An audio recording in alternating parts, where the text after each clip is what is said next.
Good evening. Welcome to the Daily Mirror News Roundup. You're with me, Azaz Zahid Kareem. Let's take a look at our headlines. Medical equipment donated by Kuwait has arrived.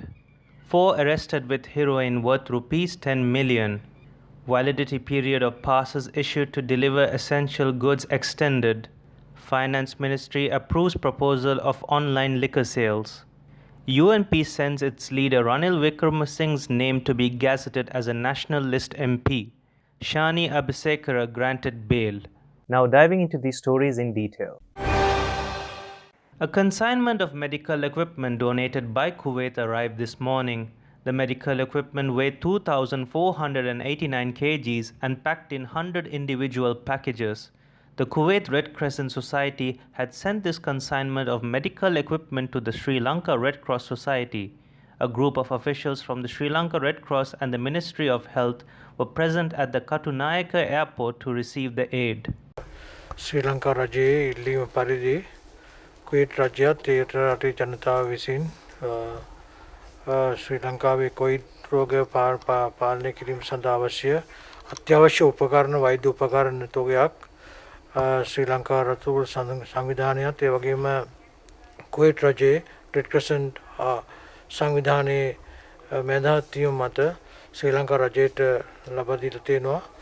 ඒ ගැන අපි ඉතාමත්ම ස්තුතිවන්ත වෙනවා කුවේට් රජයටත් ඒ රටේ ජනතාවත් ඒ වගේම මේක සංවිධානය කර කුවේට් රජයේ රෙඩ් ක්‍රසන්ට් ආයතනයත් ඒ වගේම ශ්‍රී ලංකා රජයේ ශ්‍රී ලංකාවේ ස්ටේට් ක්‍රොස් ආයතනයේ මැදිහත්වීමෙන් මේ ආධාර තොගය සංවිධානය කරලා තියෙනවා. ඒ ආයතන හැටියට අපේ කොවිඩ් රෝහල් වලට මේක ඉතාමත්ම ප්‍රයෝජනවත් වෙනවා. 4 persons, including a woman, have been arrested in Kahatuduwa with approximately 1.5 kilograms of heroin, which has a street value of rupees 10 million. The raid has been conducted by the Special Task Force personnel. The STF stated that the seized narcotics had been handed over to the Police Narcotics Bureau for further investigations. Police spokesperson DIG Ajit Rohana stated that the validity period of the passes issued for the operation of delivery services has been extended till the 21st of June.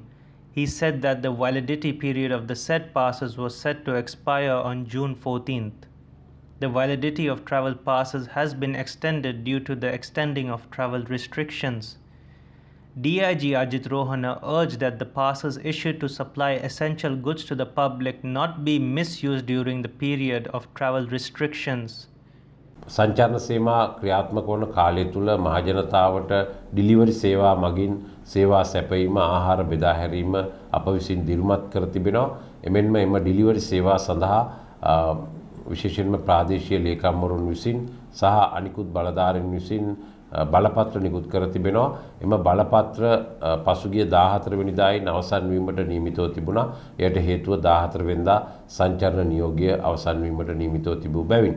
කෙසේ වෙතත් දැනට සංචාරන නියෝගය 21 වෙනිදා දක්වා දීර්ඝ වී ඇති බැවින් එම බලපත්‍රත් 21 වෙනිදා දක්වා පාවිච්චි කිරීමට හැකියාවක් තිබෙනවා. විශේෂයෙන්ම ඩිලිවරි සේවා පවත්වාගෙන යන අයට ඔවුන්ට මේ දක්වා ලබා දී ඇති බලපත්‍ර අලුත් බලපත්‍රයක් නිකුත් කර නොමැත්තේ නම් ලබන 21 වෙනිදා දක්වා එය පාවිච්චි කිරීමට හැකියාවක් තිබෙනවා. ඒ අනුව තමාගේ අවසර ලබා දී ඇති සීමාව තුළ ප්‍රදේශය තුළ එම බලපත්‍ර පාවිච්චි කරමින් ජනතාවට උපරිම සේවයක් සලසන ලෙස ඉල්ලා සිටිනවා. ප්‍රධාන මාර්ගවල පමණක් නොවේ අතුරු මාර්ගවල ගමන් කරමින් මෙම සේවාව සපයන ලෙස ඔවුන්ගෙන් කාරුණිකව ඉල්ලා සිටිනවා.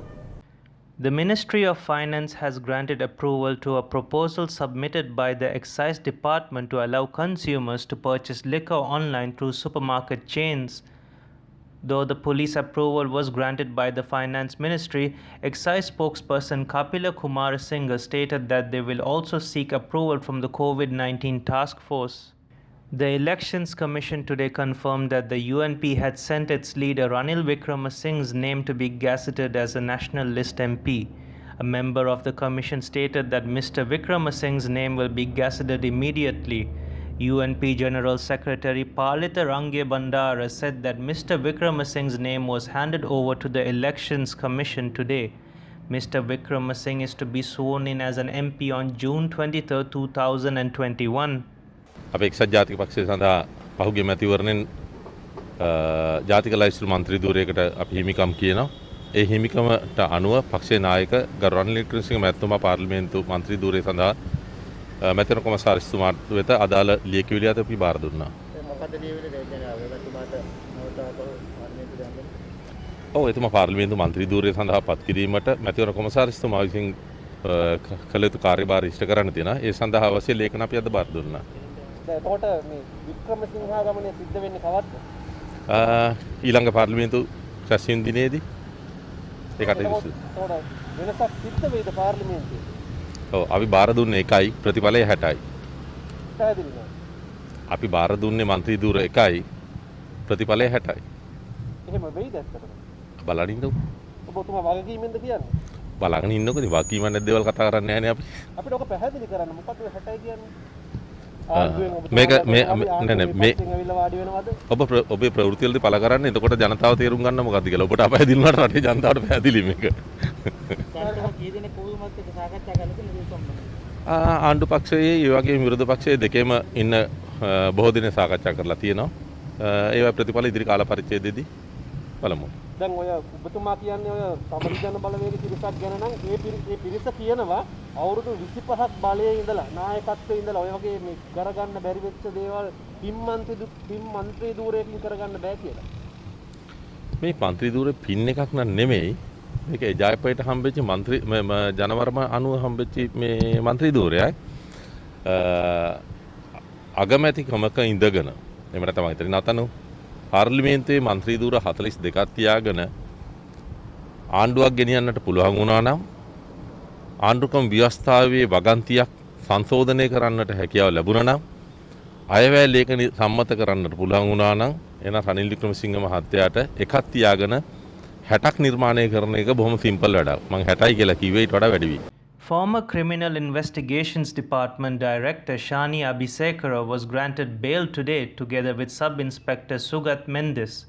The Court of Appeal instructed the Gampaha High Court to grant bail to them. For further details on these stories, visit our website www.dailymirror.lk. You're with me, Azaz Zahid Kareem. This was the Daily Mirror News Roundup.